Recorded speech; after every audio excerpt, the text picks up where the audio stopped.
Welcome to Connie's Clever Concepts. This is my blog today. I'm going to share a little bit about John Maxwell's book, LEADERSHIFT. And we're going to be looking at the chapter on ladder climbing to ladder building. You know, we always think of ourselves as climbing the ladder, but we want to be building and moving up the ladder, right? So here are some tips for that. Number one, speaking is a natural fear for just about everyone, right? Nobody really likes to speak in front of people, but it starts with having to do that 30-second intro at a networking meeting. You may be up in front at a business meeting and you have to speak. You know, one thing that helps when you are speaking is not thinking about yourself so much. Don't think about your fear, how uncomfortable you are, but think about what you are offering to your audience. What are you giving them? What are you pouring into them whenever you're speaking? If you focus on what you're giving and what you're doing for other people, that's going to help you with your fear of speaking. So what's the benefit for them? What are you doing for them? Number two, the first thing you got to do is climb out of the bottom. So if you're climbing the ladder, there's always a lot of people at the bottom, whether you're an entrepreneur or whether you're working in the workplace. There's lots of entry-level jobs, right? And you want to shine, you want to show out, you want to be noticed, right? Often we're uncomfortable and we don't really want too much attention, but if we don't show out and be noticed, then it's just that. You stay at the bottom of the ladder. So to climb the ladder, you have to start climbing and you have to get out of the crowd that is at the bottom. So the next thing you want to do, number three, let's start to concentrate on our strengths. So often people look at what they do not well. They compare what they do terrible to what someone else does wonderful. So don't be comparing yourselves to others. Start to pay attention to what your personal great strengths are. Everybody has some kind of special strengths. It might be a passion that you have, something creative, or maybe you're technical or detailed, but you have something on your strengths. Focus on that, take classes on that, listen to podcasts on that, and strengthen and get better at what you're already strong at. And that's going to help you shine from the bottom of the ladder. Number four, what are my opportunities and what steps am I taking each day? You know, if you're an entrepreneur, especially, you have to really pay attention to what are my opportunities. Sometimes it's not the opportunities you would like, but you want to take those opportunities because they do put you out there. You want to take opportunities, and at the same time, you're giving back. As you are taking those opportunities, you may have a chance to give back. What steps are you taking each and every day to move you forward? And I like to think about that the night before. What am I going to do tomorrow that'll move me forward up the ladder in the direction that I want to go? The next thing, past thinking about yourself and you climbing the ladder, do you remember that first person who mentored you? Do you remember somebody who took you under their wing at a meeting when you knew no one? Don't we always remember those people? All right, a mentor is somebody who helps someone else move up, maybe helps them gain confidence, gain some skills, introduces them to people. All right, so holding the ladder for others. Holding the ladder for others. All right, and this means investing in others. And you know, it feels good when we give to others and we take ourselves out of the picture. There again, we feel good about ourselves when we are sharing and lifting others. So hold the ladder for others. And this is where we're going with this blog today. All right, so when you're doing that, it takes a great attitude. It takes availability. It takes believing in the person that you are going to mentor because you're going to spend time with them, right? And you know, time is worth more than money, right? And as you mentor, that ladder extends. You know, it extends. You're extending the ladder of the people that you know, the talents that you have, and you're extending that to this person that you're going to mentor. You want to give them the big picture. You want to be a big picture thinker. You want to help this person that you're mentoring see see the big picture of what's going on. And then you want to listen. Great mentors and great leaders are great listeners.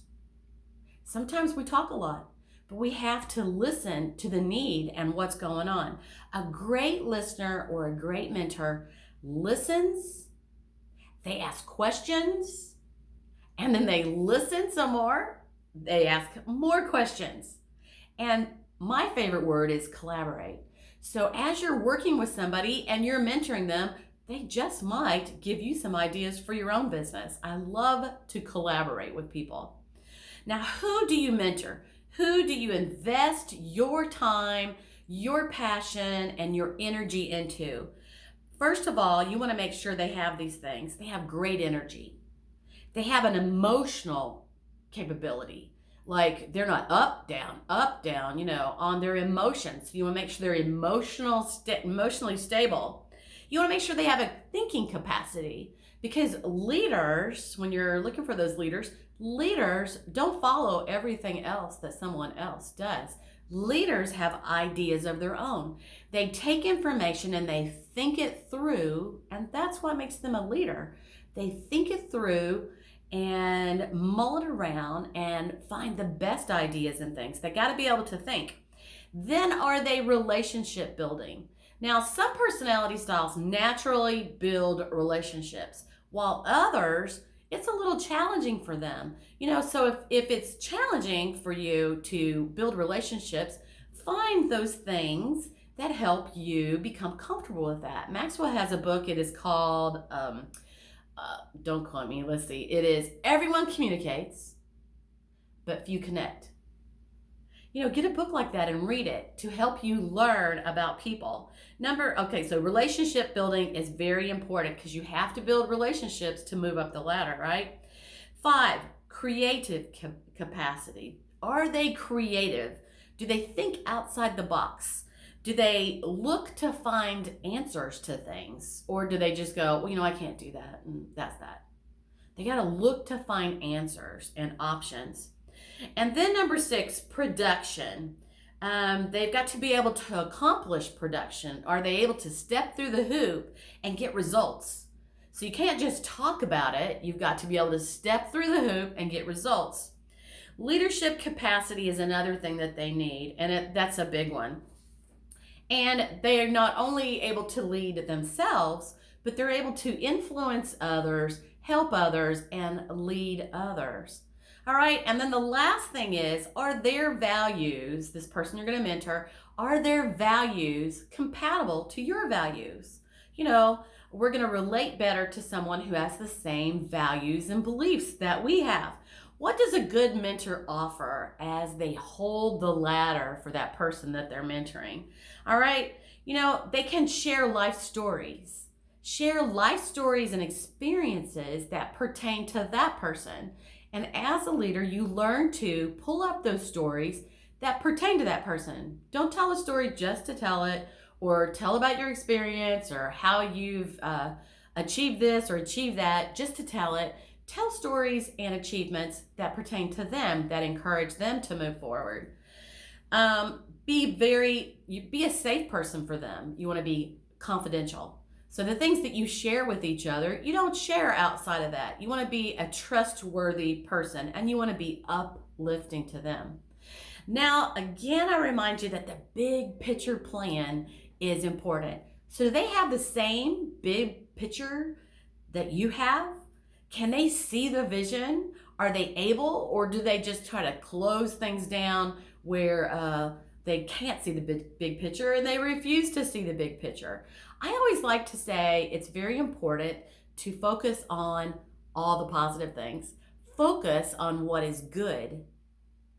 We live in a society right now, unfortunately, that focuses on all the bad, and if there ain't no bad, they find some bad.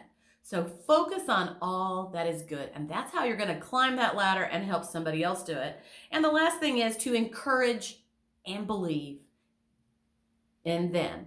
Do you encourage and believe in this person, and you share that with them?